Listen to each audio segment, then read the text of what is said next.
वे बहुत गरीब था। वह और उसकी पत्नी दिन रात मेहनत करते, तब जाकर उनको 2 वक्त का खाना मिलता था। उनकी एक बेटी थी जिसका नाम था मधुलिका। वे बहुत सुंदर और बुद्धिमान थी।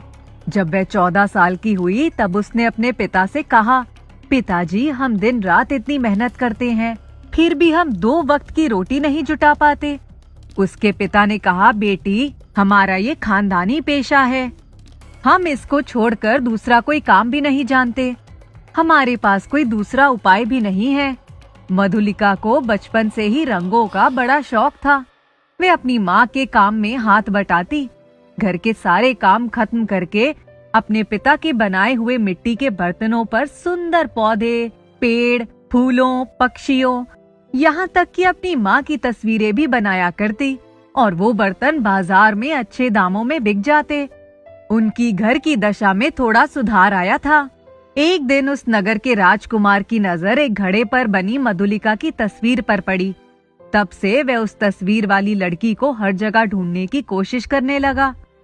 एक दिन मधुलिका नदी के पास बर्तन बनाने के लिए मिट्टी लेने गई थी। वे किनारे पर बैठी थी और तभी उसने देखा एक सुनहरी मछली ऊपर से उसके पास आकर गिरी और मछली छटपटाने लगी। मधुलिका ने उसको हाथों में उठा लिया।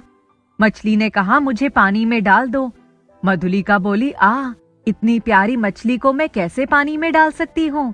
मैं तुम्हें अपने घर ले जाऊंगी। मेरे पिता तुम्हें देखकर बहुत खुश होंगे।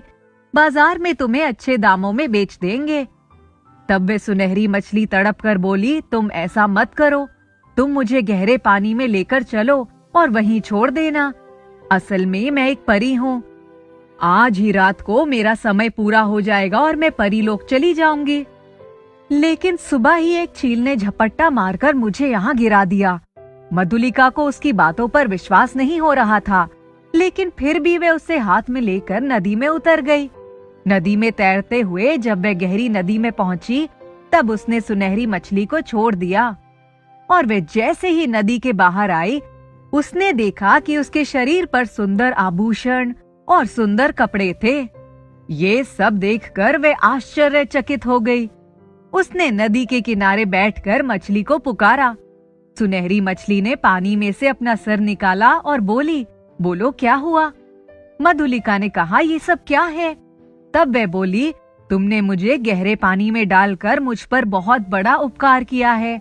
अब तुम्हारे जीवन में सुख का समय आ गया है, इसलिए तुम चिंता मत करो और अपने घर जाओ। जब भी तुम्हें मेरी जरूरत होगी तुम मुझे याद कर लेना। मधुलिका बहुत खुश हुई। जब वे अपने घर जा रही थी, तभी रास्ते में उसे नगर का राजकुमार और उनके कुछ सिपाही आते हुए दिखे।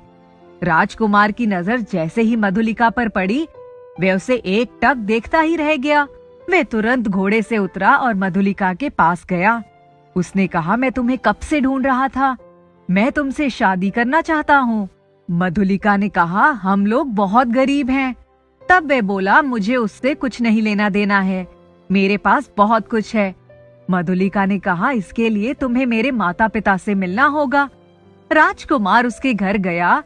कुम्हार अपनी बेटी को इस रूप में देखकर हैरान रह गया और जब उसने ये सुना कि राजकुमार उसकी बेटी से विवाह करना चाहता है, तो वे बहुत ही खुश हुआ। राजकुमार जब मधुलिका को महल में लेकर गया और उसने सारी बात बताई, तब राजा ने बड़ी धूमधाम से राजकुमार का विवाह मधुलिका के साथ कर दिया। बहुत बड़ी दावत दी गई, सभी को बुलाया गया।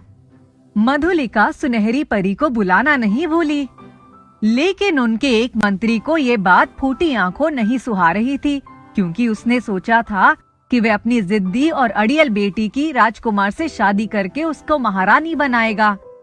वे रोज कोई ना कोई बहाना ढूंढता था कि किस तरह से कुम्हार की बेटी को राजकुमार से दूर कर दे। शादी के कुछ दिनों बाद जब मधुलिका ने ये खुशखबरी सुनाई कि वे माँ बनने वाली है, तब महल में खुशियां मनाई गई, लेकिन मंत्री के तन बदन में आग लग गई। वे सारे प्रयास करके थक गया था, लेकिन अपने मकसद में कामयाब नहीं हो पा रहा था। अब उसने एक आखिरी उपाय सोचा। जिस दिन मधुलिका बच्चे को जन्म देने वाली थी, मंत्री तो इसी ताक में था कि उसने मधुलिका की दासी को सोने चांदी का लालच दिया और कहा, अगर तुम ये बात किसी को बताओगी तो मैं तुम्हें जान से मार डालूंगा। उसने कहा, जब मधुलिका बच्चे को जन्म देगी तो तुम उसकी जगह पर मेमना रख देना और कह देना कि उसने एक मेमने को जन्म दिया है। उस बच्चे को लेकर चुपके से मेरे पास आ जाना, कोई देखने ना पाए। दासी ने डर के मारे ऐसा ही किया। राजकुमार को जब ये पता चला कि उसकी बेटी ने बच्चे की जगह एक मेमने को जन्म दिया है तो वह बहुत दुखी हुआ। अपनी पत्नी के पास गया और उसने कहा, तुम चिंता मत करो, हमारा दूसरा बच्चा बिल्कुल ठीक ठाक होगा। लेकिन मधुलिका सारे समय रोती रहती। जब उसकी तबीयत थोड़ी ठीक हुई तब अपने महल के बने बगीचे में बैठकर रो रही थी और सुनहरी परी को याद कर रही थी। उस समय वहाँ कोई नहीं था। उसके बगीचे में एक रात की रानी का पेड़ था। उसके आंसुओं की कुछ बूंदें रात की रानी की जड़ों में चली गई और तभी उसने देखा कि अचानक उजाला हो गया और उसके सामने वही सुनहरी परी खड़ी थी। उसने पूछा, तुम रो क्यों रही हो? तब उसने पूरी बात बताई। परी ने कहा, तुम्हें चिंता करने की कोई जरूरत नहीं है। तुमने एक सुंदर और स्वस्थ बेटे को जन्म दिया था। राजकुमार से कहना मंत्री के घर जाए और उसके घर की तलाशी ले। तुम्हारा बेटा उसी के पास है। अगर वे ना नुकुर करे तब तुम बता देना कि तुम्हारे बेटे के दाहिने कान के पीछे त्रिशूल का निशान होगा। मधुलिका ने सुनहरी परी के पैर पकड़ लिए और बोली, मुझे आपने बहुत बड़े संकट से उबारा है। परी ने कहा, तुमने भी मुझे नदी के किनारे से तैरकर गहरे पानी में ले जाकर मुझ पर बहुत बड़ा उपकार किया था। तुम्हें पता है, अगर तुम वहां ना आती तो मैं नदी के किनारे तड़प तड़प कर मर जाती और मुझे परी का रूप कभी नहीं मिलता। तुम जाओ और अपने बेटे से मिलो, वे तुम्हें जीवन की सारी खुशियां देगा। अब तुम्हारे जीवन में कोई कष्ट नहीं आएगा। मधुलिका भागते हुए राजकुमार के पास गई और बोली, राजकुमार, मुझे आपसे कुछ कहना है। क्या बात है? उसने कहा, आप मंत्री के घर की तलाशी लीजिए, मेरा बेटा उन्हीं के पास है।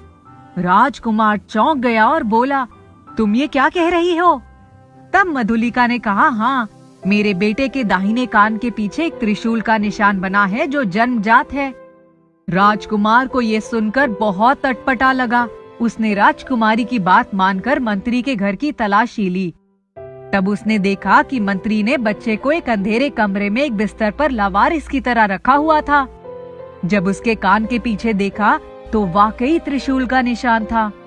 राजकुमार ने उसको उठाकर गले से लगा लिया। मधुलिका तो बच्चे को सीने से चिपकाकर रोए जा रही थी।